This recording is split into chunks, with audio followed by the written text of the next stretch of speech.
कृष्णा दोस्तों, अगर हम नेट पर सर्च करेंगे कि ऑन एन एवरेज दिन भर में हमारे माइंड में कितने थॉट्स आते हैं, तो करीब उसका आंसर है 6000 से 70,000 तक विचार इस माइंड में आते जाते रहते हैं। तो हर प्रकार के थॉट्स को हर क्षण मॉनिटर कर पाना कितना मुश्किल है ना? जैसे कि हम कहते हैं अगर हम अच्छा थॉट्स लाएँगे माइंड में तो हमारे साथ अच्छा-अच्छा होगा। हम जिस भाव में रहेंगे, वही हमारे साथ होगा। पर इतने सारे विचार को अच्छा करने के लिए हर बार मॉनिटर करना बहुत ही टफ टास्क है। पर अगर हम देखेंगे तो पाएँगे कि जो हमारे थॉट्स हैं कहीं न कहीं हमारे फीलिंग से जुड़े हुए होते हैं।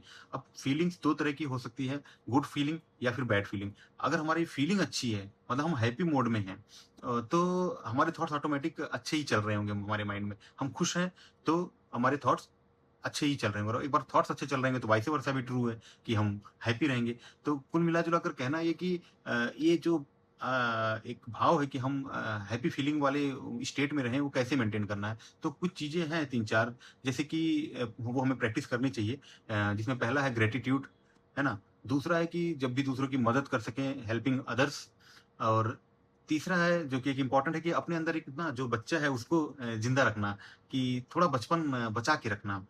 और इसके अलावा हमको जो है कभी भी किसी और से कंपैरिज़न नहीं करना चाहिए। तो ये कुछ 3-4 चीज़ें हैं जिससे हम अपने हैप्पी फीलिंग वाले स्टेट को मेंटेन कर सकते हैं और फिर गुड थॉट्स को मेंटेन कर सकते हैं। तो जो प्रभु है ना, वो जैसा भाव हम इमिट करते हैं ना, उसी तरह का भाव, उसी तरह की चीज़ें हमारे पास वापस सोर्स को बैक आती हैं। अगर हम अच्छे थॉट्स में हैं, तो अच्छी चीज़ें हमारे साथ होंगी।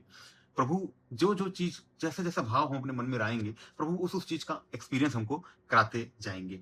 तो ये अब जैसे कि ग्रैटिट्यूड प्रैक्टिस करना मतलब क्या? मतलब जो भी छोटी-बड़ी चीज़ है आप उसको ऑब्ज़र्व करिए और उसके लिए आप थैंकफुल होइए।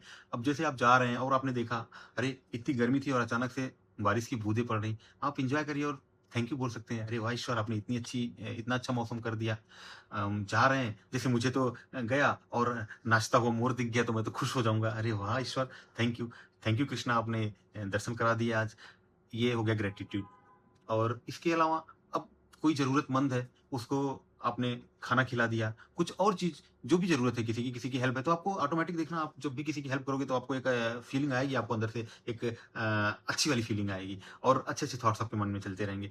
अब इसके अलावा बच्चे बने रहने मतलब एक्साइटमेंट रहना, जैसे बच्चा एक्साइटेड रहता है ना कि कोई भी नई चीज़ आएगी तो कैसी होगी, हैं? अब जैसे घर आए, अब चाहो तो आप ऐसे भी हो सकते हो, अरे मैं तो थका-हारा हूँ, क्या ऐसे आप हो सकते हो अपने मन को करके। पर ऐसे भी कर सकते हो कि उसके साथ आपके घर में छोटे बच्चे हैं, आप उनके साथ उनकी मैं तो अपने बच्चे की छोटी-छोटी कार के साथ खेलता हूँ। अपनी बेटी जो गुड़िया है उसके उसके साथ ट्रेन की ड्राइंग करता हूँ और बहुत आनंद आता है मुझे। मुझे अपना बचपन याद आता है और इस तरह से एक अच्छी हैप्पी वाली फीलिंग में रहता हूँ। तो ये कर सकते हैं आप और इसके अलावा एक चीज़ है कि हम लोग ना कंपैरिज़न करते हैं।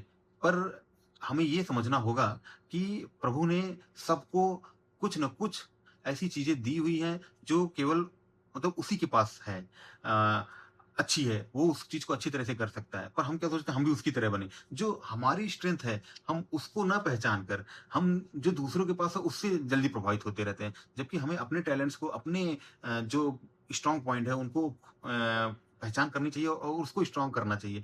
अब जैसे अगर मान लीजिए कि बंदर है और हाथी है। अब दोनों को हम पेड़ पर चढ़ने का कॉम्पिटिशन करा दें, तो ज़ाहिर-सी बात है बंदर जीत जाएगा। जबकि देखने में लगेगा कि अरे! हाथी कितना शक्तिशाली है। पर जो चीज़ हाथी कर सकता है, वो बंदर नहीं कर सकता है। तो इस तरह से दोनों की अलग-अलग कैपेबिलिटी है। इसी तरह से हम सबको भी सबको भगवान ने अलग दिमाग दिया है, अलग स्किल्स दी है, अलग टैलेंट्स दिए हैं। तो कंपैरिज़न करके अपने आप को कभी भी डाउन नहीं रखना चाहिए। आपके पास बहुत आप थोड़ा-सा अपने आप पर समय निकालिए, आपके पास ऐसी चीज़ होगी जो प्रभु ने एक्सक्लूसिवली आपको दी होगी और उस चीज़ को आप करके आप हैप्पी हो सकते हैं।